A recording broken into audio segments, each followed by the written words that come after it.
46절, 36절에서 46절 우리 교독으로 읽겠습니다. 36절 제가 먼저 읽습니다. 이에 예수께서 제자들과 함께 겟세마네라 하는 곳에 이르러 제자들에게 이르시되 내가 저기 가서 기도할 동안에 너희는 여기 앉아 있으라 하시고 베드로와 세베대의 두 아들을 데리고 다시제 고민하고 슬퍼하사 이에 말씀하시되 내 마음은 매우 고민하여 죽게 되었으니 너희는 여기 머물러 나와 함께 깨어 있으라 하시고 조금 나아가사 얼굴을 땅에 대시고 엎드려 기도하여 이르시되 내 아버지여 만일 할만하시거든 이 잔을 내게서 지나가게 하옵소서. 그러나 나의 원대로 마시옵고 아버지의 원대로 하옵소서 하시고 제자들에게 오사 그 자는 것을 보시고 베드로에게 말씀하시되 너희가 나와 함께 한 시간도 이렇게 깨어 있을 수 없더냐. 시험에 들지 않게 깨어 기도하라. 마음에는 원이로되 육신이 약하도다 하시고 다시 두 번째 나아가 기도하여 이르시되 내 아버지여 만일 내가 마시지 않고는 이 잔이 내게서 지나갈 수 없거든 아버지의 원대로 되기를 원하나이다 하시고 다시 오사 보신즉 그들이 자니 이는 그들의 눈이 피곤함 일러라. 또 그들을 두시고 나아가 세 번째 같은 말씀으로 기도하신 후 이에 오사 이제는 자고 쉬라. 보라 때가 가까이 왔으니 인자가 죄인의 손에 팔리느니라. 우리 마지막 절 같이 있습니다. 일어나라 함께 가자. 보라 나를 파는 자가 가까이 왔느니라. 아멘. 오늘 본문 이렇게 보시면요, 이게 굉장히 의아한 장면이 이게 드러나고 있습니다. 예수님께서는 항상 그 십자가에 달려 돌아가실 것을 염두에 오시고 33년의 인생을 살아오셨는데 막상 그 십자가의 죽음을 앞두고 겟세마네 동산에서 우리가 보기에는 야, 우리 예수님이 많이 흔들리신다 라는 모습을 우리가 보고 있습니다. 예수님의 말씀을 문자대로 하면 이제 뭐라고 이야기하고 계시죠? 내 마음이 너무 심히 고민이 되어서 죽을 지경이다. 그렇게 마음의 그 연약함을 고백을 하고 있습니다. 그 십자가의 고통은 여러분 굉장히 큽니다. 왜 고통스러우냐 하면 말이죠. 사람을 떼약볕에다가 이렇게 매달아 놓고요. 그리고 손하고 발을 포개어서 못을 박아서 피를 이렇게 말리면서 죽이기 때문에 이 십자가를 지는 고통은 굉장히 심합니다. 그래서 그 십자가에 달려서 죽을 때 그냥 하루 이틀 만에 죽는 게 아닙니다. 사람의 목숨이 질기기 때문에 어떤 분들은 며칠 동안 십자가에 달려 계시기도 하시고 어떤 분들은 뭐 몇 주간을 달려서 그 목숨이 끊어지지 않는 그런 고통이 있기 때문에 이 십자가의 고통은 굉장하다라고 말할 수가 있습니다. 그리고 십자가에 달려서 돌아가시는 분들이 정신이 온전한 분들이 거의 없다고 합니다. 왜냐하면 피가 마르고 또 목이 마르고 또 떼약볕의 고통을 당할 때 거의 정신이 미쳐서 그 고통을 잃는 가운데서 죽는 경우가 많다고 그렇게 이야기를 하거든요. 그러니까 이 당시가 로마 시대잖아요. 그러니 로마 사람들에게는 이 고통이 굉장히 심해서 십자가를 지고 죽는 그런 형벌은 로마 사람들에게는 내리지 않았습니다. 그리고 이방인들에게만 이 죄짐을 지게 하는 거죠. 그래서 여러분, 사도 바울은 십자가를 지지 않았죠. 참수형으로 죽었어요. 목이 잘려 죽었습니다. 그러나 베드로는 어떻습니까? 유대인이잖아요. 그러니까 십자가에 달려 거꾸로 매달아서 죽었던 자가 베드로란 말이죠. 스파르타쿠스라고 하는 영화가 있는데 그게 검투사들이 나오는 영화거든요. 근데 그 사람들이 나는 죽겠습니다. 내가 스파르타쿠스입니다.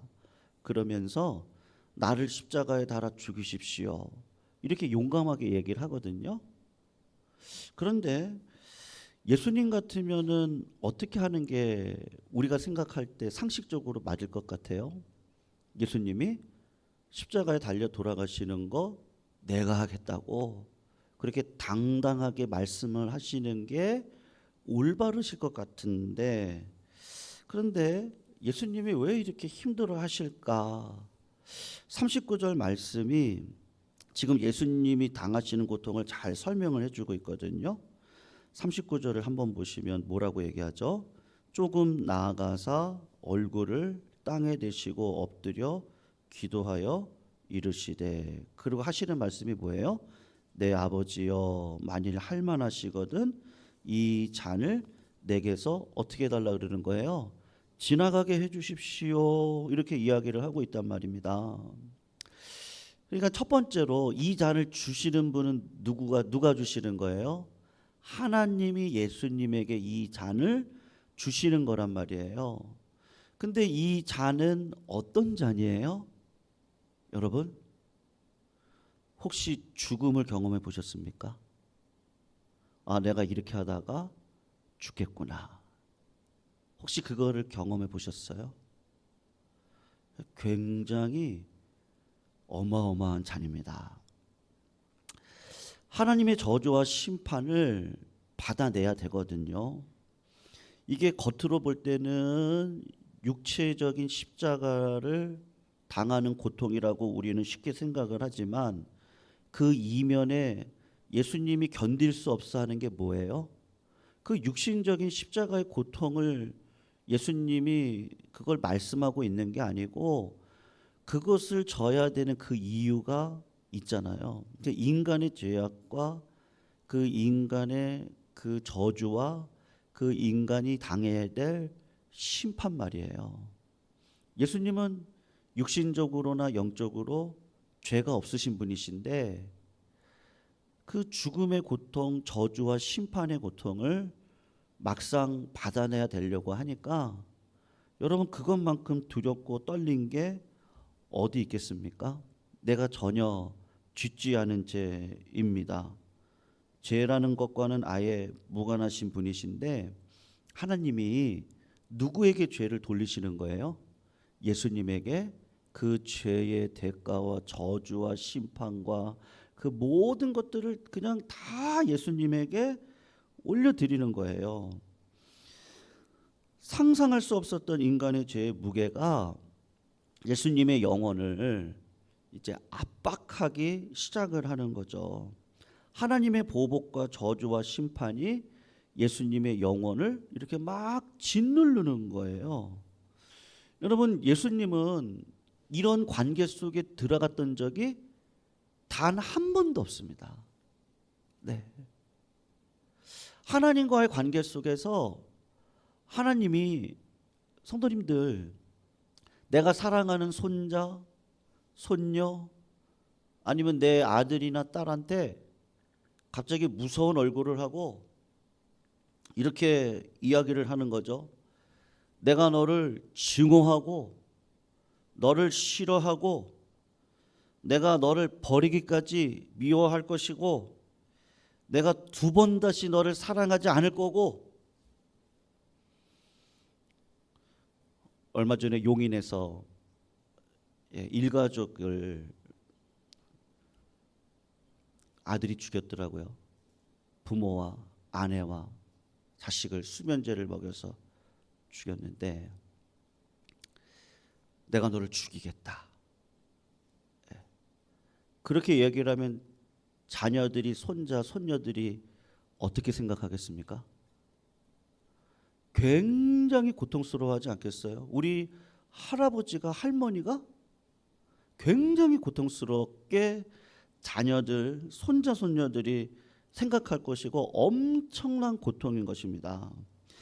지금 하나님께서 아들이신 예수님을 향해 죄에 대해 견딜 수 없는 그 아버지의 진노와 보복을 다 쏟아붓기로 작정을 하시고 그 죄안을 마셔야 될 결정적인 순간에 예수님께서 처하신 거거든요.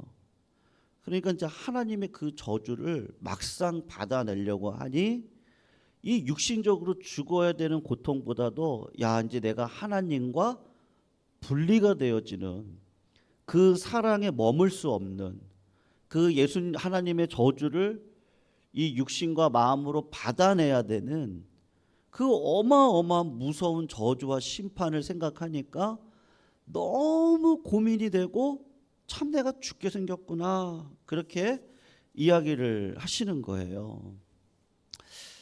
사랑하는 성도님들, 예수님께서 이 죄의 큰 무게 앞에서 간절히 간구하시는 기도가 있습니다. 여러분, 예수님의 기도 가운데 이렇게 기도하죠. 아버지, 할 수만 있으면요. 네. 할 수만 있으면 이 잔을 내게서 돌려주십시오라고 이야기를 했습니다. 얼마나 절박한 마음으로 기도를 하는지요. 여러분 39절을 다시 한번 이렇게 보시면 조금 나아가사 얼굴을 어디에다가 대시고 기도를 하고 계세요? 땅에 엎드려 기도를 하고 있잖아요. 유대인들은 이렇게 기도하는 법이 없습니다. 바리새인들의 기도의 모범을 보면 길에 서서 그리고 회당에 와서 서가지고 바리새인들과 그 유대인들의 기도처럼 손을 들고 얼굴을 하늘을 향해서 서가지고 그렇게 기도하는 것이 유대인들의 기도거든요. 근데 예수님이 얼마나 괴로우시면 어떻게 기도하는 거예요? 여러분, 고난주간 새벽 기도 힘드세요? 좋으세요? 제가 어제 어떤 권사님 전화를 드렸더니 목사님 너무 피곤합니다. 목사님은 어떻게 그렇게 하세요? 제가 저는 이제 이골이 났어요. 거짓말이 아니고요. 알람이 안 울려도 4시 45분에 일어납니다. 몸이 이제 그렇게 반응을 해요. 한국에서 10년, 유학 갔다 와서 10년 이렇게 하니까 여러분 얼마나 힘드세요? 피곤하시고 제가 어제 새벽에 나오면서 우리 성도님들 힘드시겠다. 직장생활 하시고 또 올해는 새벽같이 나가시는 분들이 좀 많이 계시더라고요. 우리 성도님들 가운데. 그래도 어떻게든지 오셔가지고 오늘도 힘드시겠다. 아무튼 그런 생각을 했는데 여러분 오셔가지고 기도할 때 힘드시면 어떻게 하세요? 이 이마가 어디로 가요? 내가 앉고 있는 의자 이 바닥으로 갑니다. 무릎을 꿇고 이마를 땅바닥에 대고 그리고 기도가 뭐라고 막 안 나와요. 아버지. 이 기도의 시간이 쉼의 시간이거든요. 사실은 굉장히 바쁠 땐 그 새벽에 일어나서 힘든 몸을 이끌고 교회 나와 그 시간이 이렇게 쉼의 시간이거든요. 그러니까 우리는 그런데 예수님은 지금 어떠신 거예요? 굉장히 고민되고 굉장히 하나님의 그 저주와 심판을 받아낸다는 것이 굉장히 힘들고 어려운 거란 말이에요. 그러니까 어떻게 기도를 하는 거예요? 땅에다가 내 이마를 딱 대고 그렇게 기도를 하는데 가장 친근한 언어로 예수님이 뭐라고 얘기하고 있습니까? 아버지. 그렇게 기도를 하고 계신단 말이죠. 그러니까 얼마나 하나님과의 그 분리됨의 고통이 대단하겠어요. 이제 그것에 대한 마음을 그 기도의 그 형태를 통해서 우리가 볼 수가 있는 거예요. 그리고 두 번째로 살펴볼 부분이 있는데 그 예수님이 기도를 3번을 강구를 하시거든요. 우리가 기도 생활을 많이 하지만 예수님께서 하시는 이 기도는 우리에게 기도의 본질이 무엇인지를 어떻게 해야 할 것인지를 보여주고 계신단 말이에요. 첫 번째 기도의 모습이 있습니다. 첫 번째 예수님이 나가서 기도하셨던 게 39절이잖아요. 한번 다시 보세요. 아버지여, 그리고 뭐라고 얘기하시죠? 만일 할만하시거든 이 자를 내게서 지나가게 해 주십시오. 그러나 뭐라고 기도합니까? 나의 원대로 마옵시고 아버지의 뜻대로 해 주십시오. 그렇게 기도를 하고 있거든요. 여러분, 기도가 뭐예요? 내 뜻을 가지고 하나님 앞에 나옵니다. 그러나 기도의 본질은 하나님의 뜻을 구하고 하나님의 뜻을 분별하고 그 하나님의 뜻을 수납하는 그 자리로 들어가는 것이죠. 그래서 기도는 내 뜻을 하나님 앞에 관철하는 게 아니라 나는 이렇게 원하지만 나를 향한 하나님의 선하심과 지혜를 믿기에 내 기도를 들으시고 이 문제에 대해서 하나님이 가지고 계신 더 선하신 뜻을 이루어 주십시오. 하나님의 뜻을 이루어 주십시오. 이때까지 찾아볼 수 없었던 하나님께 향한 그 예수님의 간절한 기도 가운데 하나님의 응답은 뭐예요? 여러분, 하나님은 예스를 하든지요, 아니면 뭐라고 하죠? 아니요라고 하든지요. 그 아니요를 뭐라고 해요? 침묵함으로 드러내실 때도 많거든요. 하나님이 말씀하지 않으세요. 가만히 계세요. 여러분, 침묵함은, 하나님의 그 침묵은 어떤 사인이에요? 아니라는 뜻이거든요. 내가 오래 기도합니다. 근데 하나님이 침묵하고 계셔요. 그러면 아니라는 거죠. 예수님은 평생 기도 생활 하시니까 하나님이 말씀을 안 하시네? 그러면 침묵의 자리에 들어가 계시네? 아니구나. 거절이라는 걸 알게 됩니다. 그래서 두 번째 기도할 때 기도에 대한 올바른 모습을 보여주시는데 42절을 한번 보세요. 우리 요거는 같이 한번 읽어봐요. 42절 시작. 다시 두 번째 나아가 기도하여 이르시되 내 아버지여, 만일 내가 마시지 않고는 이 잔이 내게서 지나갈 수 없거든 아버지의 원대로 되기를 원하나이다. 아멘. 첫 번째 기도할 때 예수님께서 어떻게 간구했죠? 아버지, 할 수만 있다면 이 잔을 마시지 않게 해 주십시오. 그런데 하나님의 침묵을 경험했습니다. 그러는 가운데 예수님의 마음 가운데 이제 정리가 되기 시작을 하는 거죠.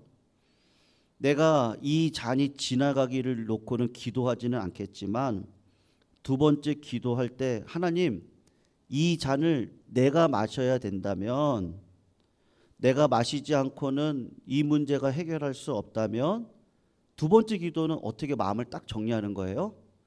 아버지의 뜻대로 되기를 원합니다. 그리고 마음을 어떻게 하는 거예요? 다짐하는 거예요. 여러분, 아무것도 염려하지 마시기를 주님의 이름으로 축원합니다. 오직 모든 일에 기도와 간구로 너의 구할 것을 감사함으로 하나님 앞에 아뢰시기를 축원합니다. 그러면 하나님이 어떻게 하실 거예요? 그리스도 예수 안에서 우리의 마음과 뭐를 지켜주신다고요? 생각을 지켜주시겠다고 분명히 말씀하고 계시잖아요. 그러니까 성도님들, 이 시험을 감당할 수 있는 분은 누구밖에 없어요?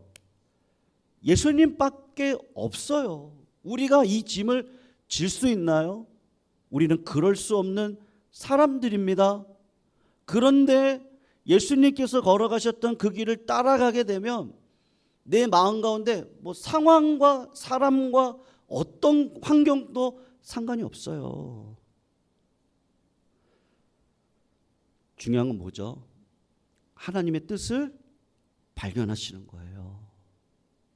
내 마음이 가난하고 애통하고 의에 줄이고 목마르고 내 계획이 앞서니까 하나님이 없는 것처럼 생각되어지는 거죠. 내 계획을 버리고 나를 부인하고 주님이 지셨던 십자가를 바라보고 그 주님이 어떻게 기도의 삶을 사셨는지를 구체적으로 묵상을 하면 우리 예수님도 그러셨네. 내가 원하는 기도를 가지고 하나님 앞에 나가셨네. 근데 하나님이 거절하시네. 예수님이 마음을 정리하시네. 그리고 평안이 오는 거예요. 여러분, 이 다음부터는 어떻게 하죠? 가자. 네. 아무리 누가 나에게 핍박을 해도, 침을 뱉어도, 옷을 찢어도, 저주를 해도, 네가 하나님의 아들이면 내려와 보라고 이야기를 해도, 이미 예수님은 어떻게 마음을 정하시는 거예요? 나는 하나님의 뜻대로 살리라. 그거를 어디에서 어떤 방식으로 하나님의 은혜를 10년 가운데 뿌리를 내리는 거예요? 여러분, 기도입니다. 기도요. 오늘도 사랑하는 성도님들, 겟세마네 기도가 굉장히 결정적이었습니다. 하나님의 뜻을 따라가는 일에 말이죠. 여러분, 우리가 기도 없이 모든 삶을 살아갈 수 없습니다.